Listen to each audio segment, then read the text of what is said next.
Hey guys, I've got another scrapbook layout for you today for the Pink Paislee design team, and this one I am starting with some really cute photos of Jack at the beach, and so I used the summer wreath cut file from Paige Evans. I cut that on my silhouette just using some white cardstock, and I'm going to create a mixed media background for it to sit on top of.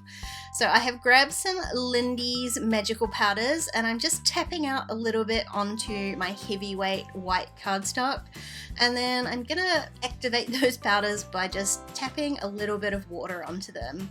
I'm still quite new when it comes to using these powders, so I'm just working out the best way for me to use them, and I find this the easiest way to control the color and how much water goes onto the page by just tapping the water on and trying to touch it as little as possible with my actual brush.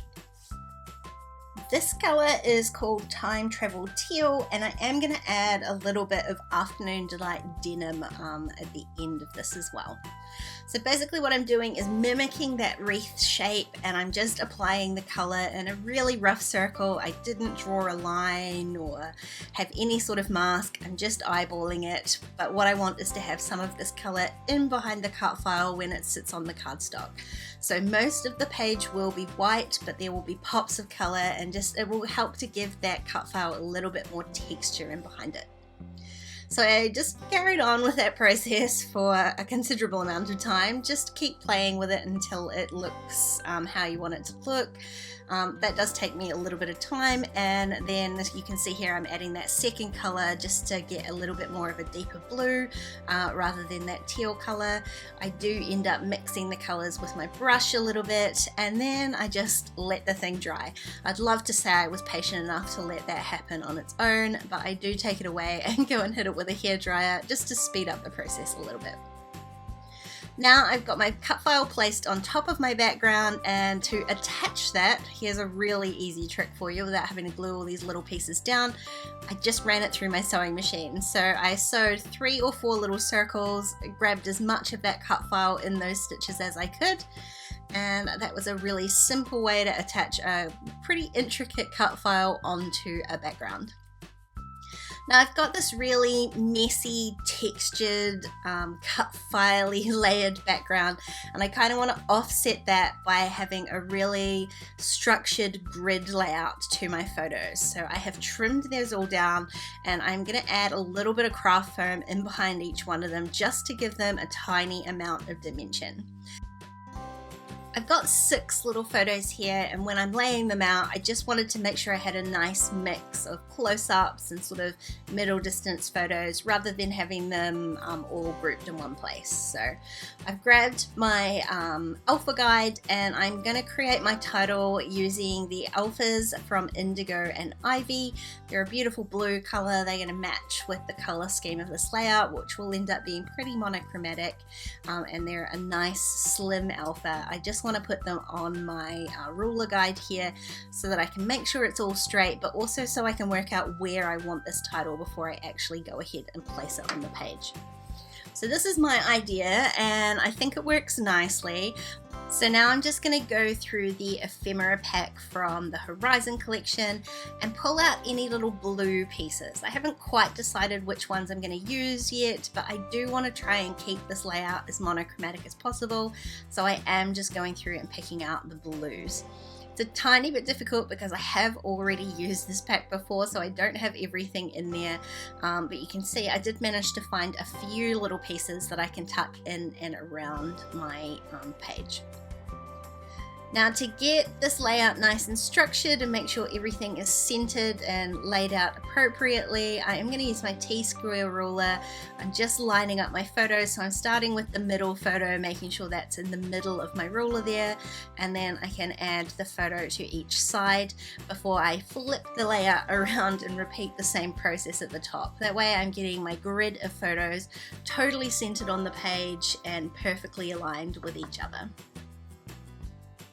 I want to work on creating 3 sort of clusters of embellishments. So I've just placed my title. It's still sitting on top of that ruler guide. I've just placed the ruler on top of the photos just so I can get an idea of where it's going to sit and work out where I want to put my clusters around that. To start my embellishment, I am going to use a couple of the washi tapes from the Horizon set. Again, I've picked out the blue ones. There's this sort of tile looking one, and the other one is sort of a really deep teal green, but it does work nicely with the color scheme. And I'm just layering up both of those washi tapes, using my tweezers to help me position them under the photos. I know I probably could have done that before I stuck those photos down, but I did want to make sure that I was getting that grid in place before I started working with the washi tapes. Then I can just go ahead and start embellishing in this general area of the washi tapes. I've got a couple of hearts, and I cut the top off a label piece just to add an extra layer in there, and then I'm going to place my title, and I do end up changing my mind and deciding to place that title on the left hand side instead. Basically it's going to create my second cluster there, so I'm going to be able to embellish around the title and then above and below it just with a few different embellishments and puffy stickers from the Horizon collection.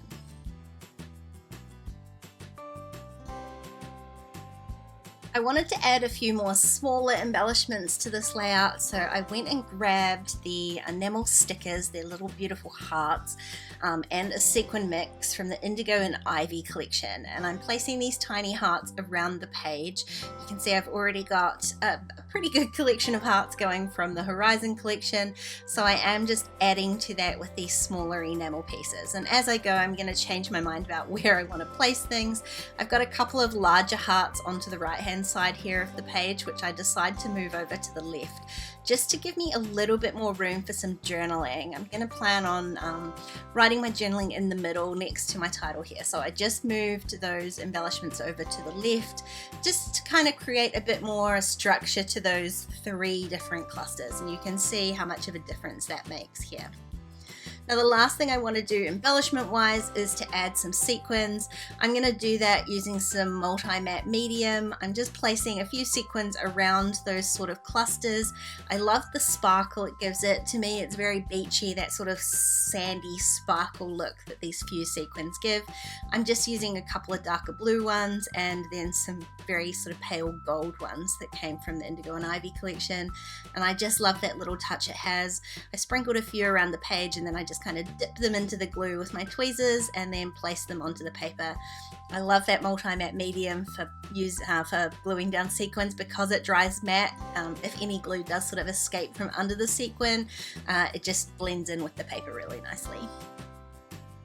Last thing I did to this layout was just add my journaling, which I did off camera. So I used that T-square ruler again to draw some straight lines beside my title where I could add my journaling.